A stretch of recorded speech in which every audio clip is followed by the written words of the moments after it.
Rachel Zegler begs for public forgiveness after Snow White disaster. Hollywood in meltdown. The fairy tale is officially dead. Rachel Zegler, once hailed as Disney's next golden starlet and a symbol of Gen Z's rising cultural force, is now on her knees before the court of public opinion, pleading for forgiveness after what can only be described as a box office massacre. Snow White, a film that was supposed to be her crowning moment, didn't just flop, it imploded, taking her credibility with it. And the worst part? She lit the fuse herself. From its inception, Snow White was hyped as the reimagined feminist landmark for modern times. A film to fix the flaws of the 1937 classic. A project Disney positioned as a cornerstone of its inclusive rebranding. Instead, it became a disaster of mythic proportions.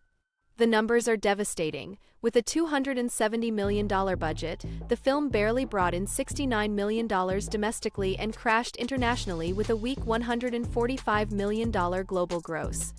Disney didn't just lose money. It lost goodwill. It lost trust.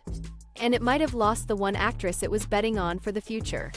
Behind closed doors, Disney execs are in full-blown crisis mode. Reports suggest they've halted development on other live-action remakes, including Tangled, hoping to escape a second humiliation. But the damage is already done. The interviews that started the fire. This wasn't just a financial flop, it was a cultural flameout. And it wasn't just the film. It was Rachel Zegler herself. In press tours that now read like PR suicide notes, Zegler didn't promote Snow White. She attacked it. She mocked the 1937 original. Called it weird, problematic, and backwards.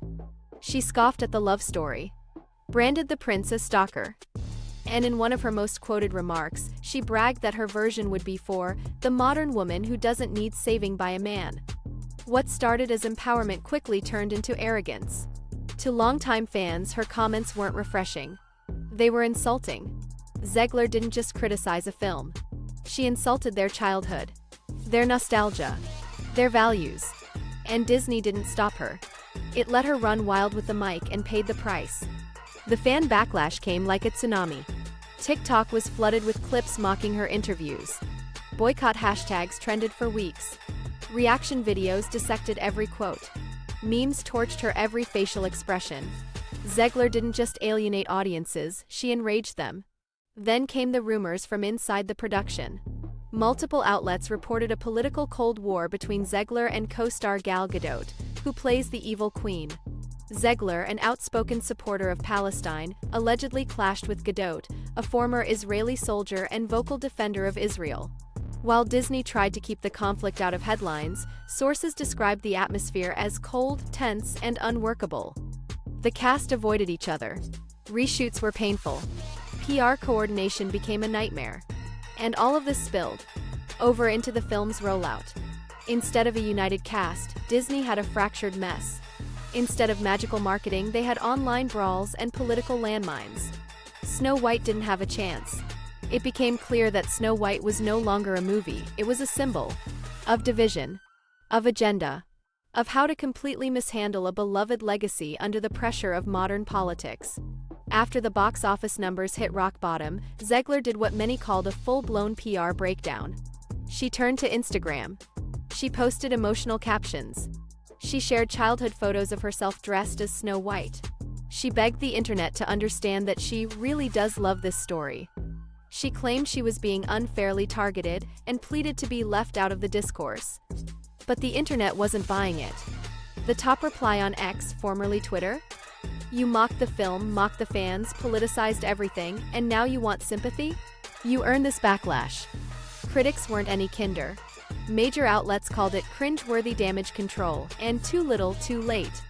To many, her statements felt less like regret and more like desperation. To critics, Snow White represents Disney's biggest creative failure in years, not because of its attempt to modernize, but because it weaponized identity politics instead of telling a good story. Zegler's version of empowerment alienated far more people than it inspired. She didn't evolve the tale, she demolished it. And in doing so, she turned a beloved fairy tale into a symbol of cultural condescension. Disney, which bet heavily on the modernization trend, now finds itself caught in a backlash they didn't see coming. Executives are reportedly rethinking the entire live-action slate. And investors? They're demanding answers. More importantly, audiences are tuning out.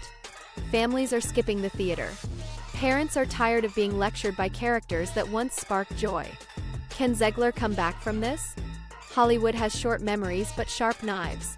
Zegler was once seen as the next Anne Hathaway, a sweet-voiced ingenue with massive appeal. Now she's being whispered about as the girl who killed a Disney franchise. She still has talent. But talent doesn't matter if audiences won't show up. And right now, that's the reality. People are actively avoiding her projects. Agents are nervous. Producers are hesitant. Studios are second-guessing. Because who wants to cast someone whose name causes headlines like these? Zegler may land roles again. But the road back to public favor will be long and uphill. She'll need more than Instagram captions to rebuild trust. She'll need humility, great material, and a lot of time. This isn't just about Rachel Zegler. It's about the culture war boiling inside Hollywood. Snow White became the perfect storm. Political divides, tone-deaf marketing, celebrity arrogance, and fan betrayal. And in the center of it all stands Zegler, once a rising icon, now the face of one of the biggest movie disasters in recent memory. The real tragedy? She may never be able to rewrite this chapter. Will audiences ever forgive her?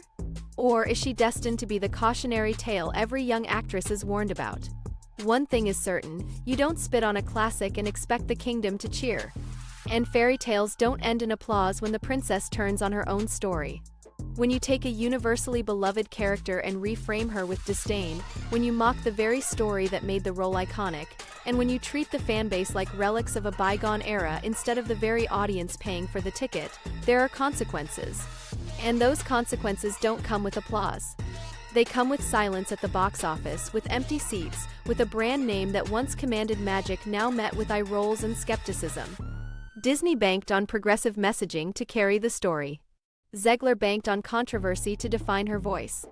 But in the process, they forgot the core rule of storytelling: respect your audience or lose them. This was more than a bad movie. It was a cultural betrayal.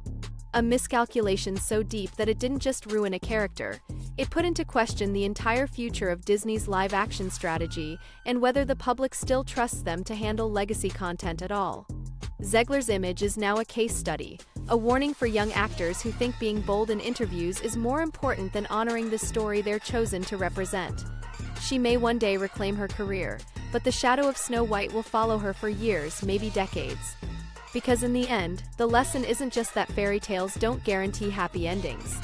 It's that if you take a story millions hold dear and twist it into a lecture, don't be surprised when the kingdom turns the page and leaves you behind. In this era of instant backlash and viral accountability, Snow White has become more than a failed movie. It's a turning point. A symbol of everything that can go wrong when Hollywood loses touch with the people it claims to entertain.